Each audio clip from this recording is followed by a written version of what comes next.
Olá, irmãos e amigos, estamos juntos mais uma vez para o nosso café com Deus. Meu nome é Edivaldo e hoje gostaria de compartilhar mais uma meditação baseada no livro de Atos, capítulo 16, a partir do versos 16 até o 25. Assim diz a palavra do Senhor. Certo dia, indo nós para o lugar de oração, encontramos uma escrava que tinha um espírito pelo qual predizia o futuro. Ela ganhava muito dinheiro para os seus senhores com adivinhações.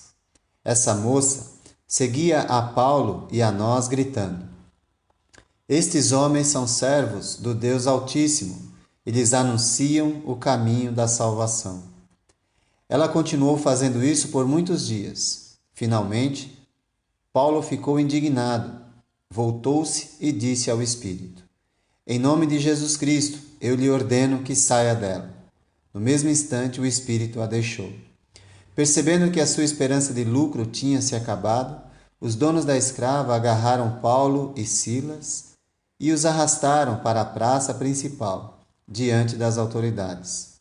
E levando-os aos magistrados, disseram: Esses homens são judeus e estão perturbando a nossa cidade, propagando costumes que a nós, romanos, não é permitido aceitar nem praticar. A multidão ajuntou-se contra Paulo e Silas, e os magistrados ordenaram que se lhes tirassem as roupas e fossem açoitados. Depois de serem severamente açoitados, foram lançados na prisão. O carcereiro recebeu instrução para vigiá-los com cuidado. Tendo recebido tais ordens, ele os lançou no cárcere interior e lhes prendeu os pés no tronco. Por volta da meia-noite, Paulo e Silas estavam orando e cantando hinos a Deus. Os outros presos os ouviam. É o Senhor quem abre as portas. É o Senhor quem controla a vida daqueles que os temem. Uma moça escrava, adivinhadora, é curada. Note que aqui não houve nenhum tipo de exorcismo, e sim uma ordem para que o espírito maligno saísse da vida da moça. Mas certamente isso trouxe consequências para Paulo e Silas. Eles foram humilhados, tendo suas roupas tiradas, açoitados e presos. Mas o que levou a esse acontecimento? Se esta moça falava a verdade sobre Paulo e Silas e sobre a mensagem que eles propagavam. Estes homens são servos do Deus Altíssimo. Eles anunciam o caminho da salvação. Tudo verdade. Mas Satanás é sutil. E para afastar alguém da verdade, nada melhor do que encher o ego dessa pessoa e confirmar que aquilo que eles estão falando é verdade. Mas Paulo e Silas conheciam as artimanhas do inimigo. E como Jesus disse em certa ocasião, ele foi homicida desde o princípio e jamais se apegou à verdade, pois não há verdade nele. Mesmo quando ele fala da verdade, simplesmente para agradar pessoas, está usando a verdade para transformá-la em mentira.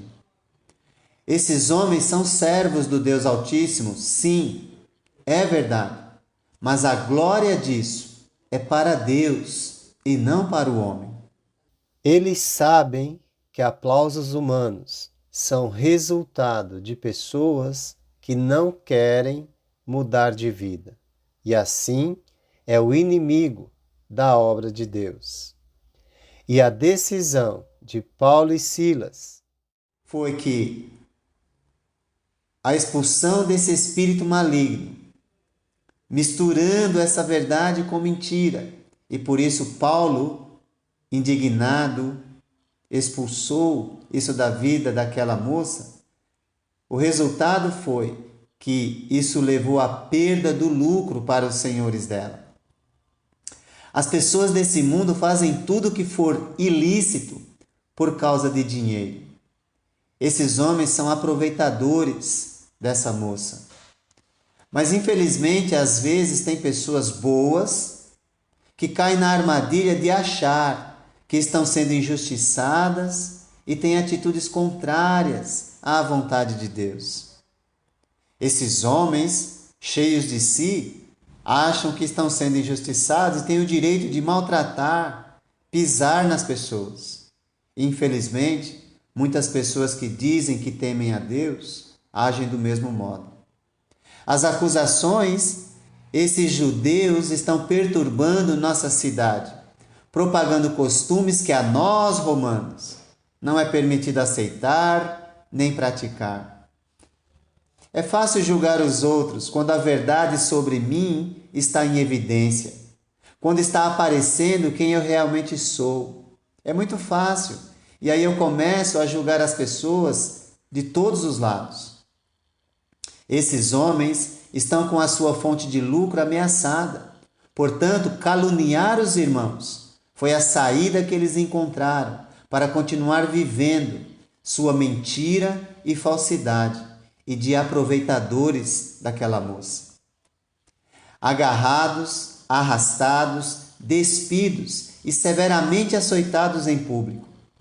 Falar a verdade às vezes traz vergonha e humilhação para os servos de Deus. Mas será que isso é verdade? Será que eles foram envergonhados e humilhados? Certamente que não, pois nesse momento eles estão parecendo com Jesus. E do mesmo modo que Jesus foi exaltado, eles também serão. Presos no cárcere interior e os pés presos no tronco. Parecia que tudo tinha acabado. Uma situação muito desconfortável, mas eles sabiam, Deus está no controle. E Deus vai abalar os alicerces da prisão e realizar um grande feito, enviando um terremoto com o objetivo de abrir o coração daqueles que ouviam Paulo e Silas, orando e cantando hinos a Deus, mesmo depois de terem sido açoitados. Do que depende seu serviço a Deus? Do reconhecimento de que você é um servo do Deus Altíssimo? Paulo e Silas ouviram isso, mas não aceitaram, porque saiu da boca de alguém que queria inflamar o ego deles. A glória de tudo o que fazemos é para Deus. Somos servos de Deus, mas a glória é para Deus. Quem tem que ficar satisfeito com tudo que nós fazemos é o próprio Deus. E a nossa satisfação está em glorificar a Deus em tudo o que fazemos. Paulo e Silas sabiam disso e por isso não aceitaram a bajulação de ninguém. Agora, como é que você encara as acusações caluniosas? Devolve na mesma moeda? Ou como eles aceita as injustiças dos homens, crendo que Deus está no controle e a seu tempo agirá? E como Jesus se entrega àquele que julga retamente? Como é que você reage? Esses homens, com confiança em Deus, se entregaram àquele que julga retamente.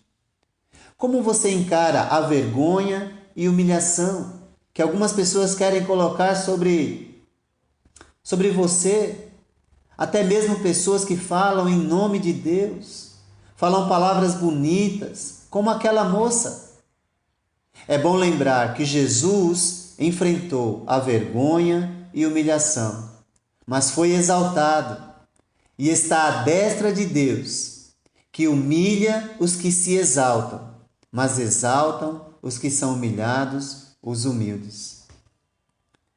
E se depois depois de ter enfrentado tudo isso, e ainda vier um terremoto e abalar a sua vida? Dificuldades, tormentas, injustiças, essas coisas podem abalar a nossa vida. Mas e aí? O que é que você vai fazer? Vai reclamar? murmurar, criticar, ou vai orar e louvar a Deus, como eles fizeram? Porque crê que todas as coisas cooperam para o bem daqueles que amam a Deus. Pense nisso e que Deus seja sempre honrado e glorificado em sua vida, pois independente das circunstâncias, quando Deus está no controle, nós não ficamos simplesmente preocupados com o reconhecimento dos homens, mas fazemos o serviço que Ele nos mandou. E mesmo que isso nos traga circunstâncias difíceis, nós o honraremos, nós o louvaremos, porque Ele é o Senhor das nossas vidas. Que Deus te abençoe. Os mares em sua presença, tranquilos se aquecem.